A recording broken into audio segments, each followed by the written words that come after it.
Yo guys, Superior David here. The Return to Naxxramas mini set has been out for a couple days now, so I just wanted to give you my thoughts on what I think are the best decks so far that of course you can use to hit Legend. Now all of this comes with the disclaimer that you should not be crafting anything now. We usually get a balance patch 2 weeks after any major content release in Hearthstone, so expect some balance changes in the next couple weeks. But for now, let's get right into these decks. So we'll be starting things off with a deck that is dictating the meta right now, and that is Evolve Shaman. Now this is No Hands Gamer's list that he used to hit number 58 Legend, and I feel like right now a lot of people are running the new chattiest card in this deck, and No Hands Gamer decided to exclude it. And looking at the stats, this deck seems to be performing a little bit better, so that's why I'm showcasing this one. But anyways, the idea behind this deck is that you basically just want to high roll as fast as possible. You could do that a couple of ways, either by cheating out Wild Paw Knolls by getting a lot of cards in hand and then evolving that into another 10 drop with the Muck Pools or the new Blazing Transmutation. A little FYI on this card, at the moment it is currently bugged, so you're able to evolve a 10 drop into a Neptulon.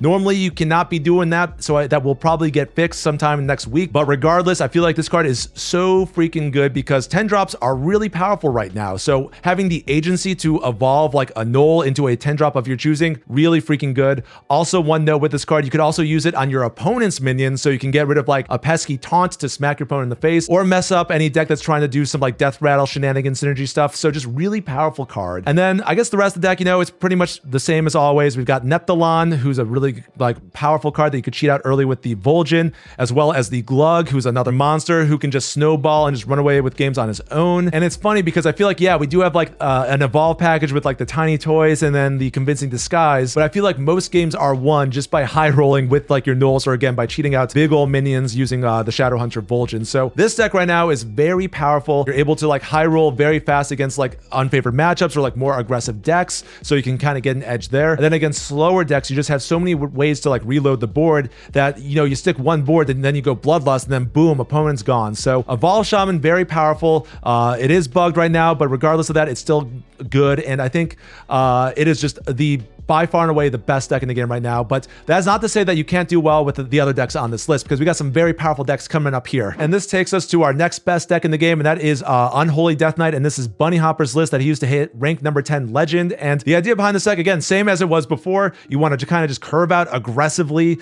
This list runs Trog, which can be very punishing when your opponent is going second. And then we've also got the buffed Battle Fiend Necromancer. And if you look at the stats, best card in the deck, or one of the best cards in the deck, is the Blightfang, which can totally just flip boards around with its very powerful battle cry. And then as for new cards, we've got the Construct Quarter. This location, really freaking powerful. You could basically turn your hero power into 2 mana, deal 1 damage to your opponent's face, then summon a 4/5 with Rush. Just really cool stuff that you can do with this card. You can even pop some of your own death rattles, like the Foul Egg. And then I guess if you really need more top end, we've got the Lord Mariguar, which I feel this card is so nutty at just stealing games. When your opponent thinks that they've outlasted all of your waves of minions after minions, you play the Mariguar, then boom, you flip it all around. So Unholy Death Knight, I feel is really well positioned at the moment because it can just curve out very aggressively and win games just before they can even get started. But then you also got really solid top end with the Mariguar, and then also I didn't even mention the random card generation with the Vizier and Where Are You, the School Teacher.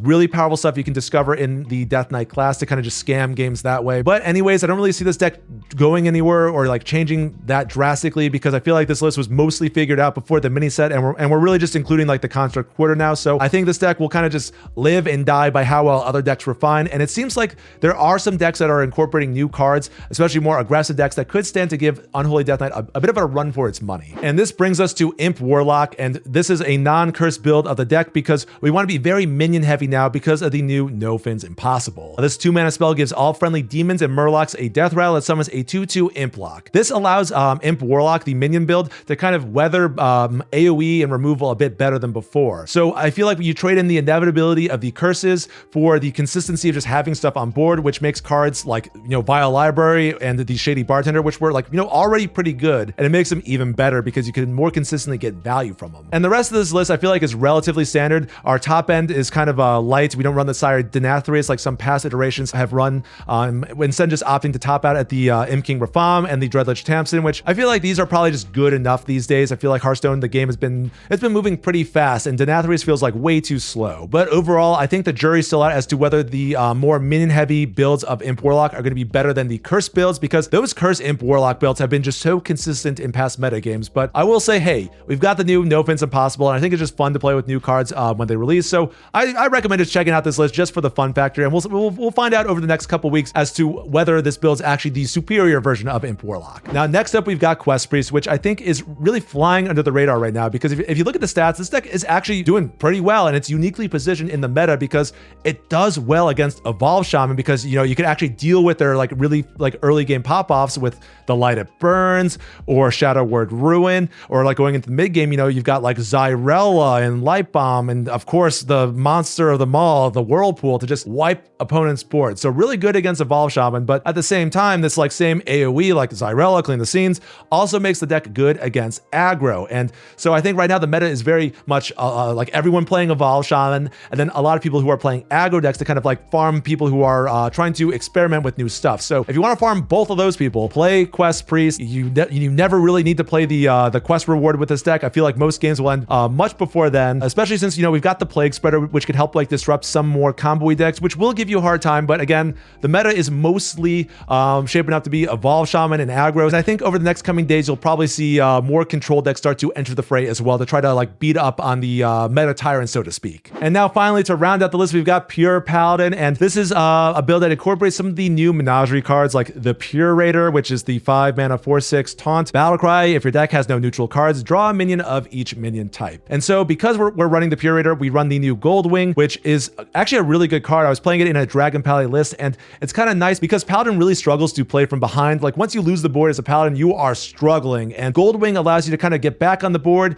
because it has Rush, and sometimes you could also give it Wind Fury. But even if you don't give it Wind Fury, it's still pretty good to just help you get back in the game. Now, I will say that I'm not sure if this build that runs the new cards is going to be better than the old version with the Blood Crusader that allows you to cheat out the Countess a bit faster, because I feel like the Countess ultimately is Pure Paladin's big win condition, and it's going to be how you close out most of your games with those random free legendaries. So to have that be a bit slower might end up hurting the Pure Paladin archetype, but I think regardless, this deck has always just been a solid performer because of the Countess, but it also got some new tools to play with, and I'm all for playing with new cards while you can. So definitely recommend checking out Pure Paladin, particularly this list at the moment, while again you can. So there you have it. These are what I think are the best decks in the game right now. And just to do a little recap, we've got Evolve Shaman, which is just far and above best deck in the game. Can just high roll games, just boom like that. And then we've got the Unholy Death Knight, which I feel like is the aggro deck of choice right now. That being said, we've also seen a renewed interest in Imp Warlock, which might end up being a better aggro deck than Unholy Death Knight. It kind of remains to be seen there, but it's definitely a solid performer on ladder if you want to kind of win games hard and fast. But if you hate aggro decks and you also want to try to farm those Evolve Shamans, we've got Quest Priest, which I think is kind of the controlled deck of choice right now. I feel like maybe Blood Death Knight might eventually come back, but looking at the stats, Quest Priest is still just performing better. So definitely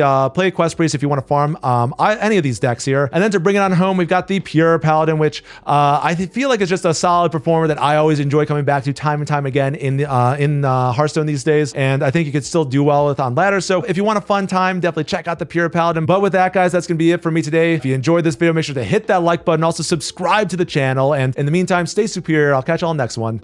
Later.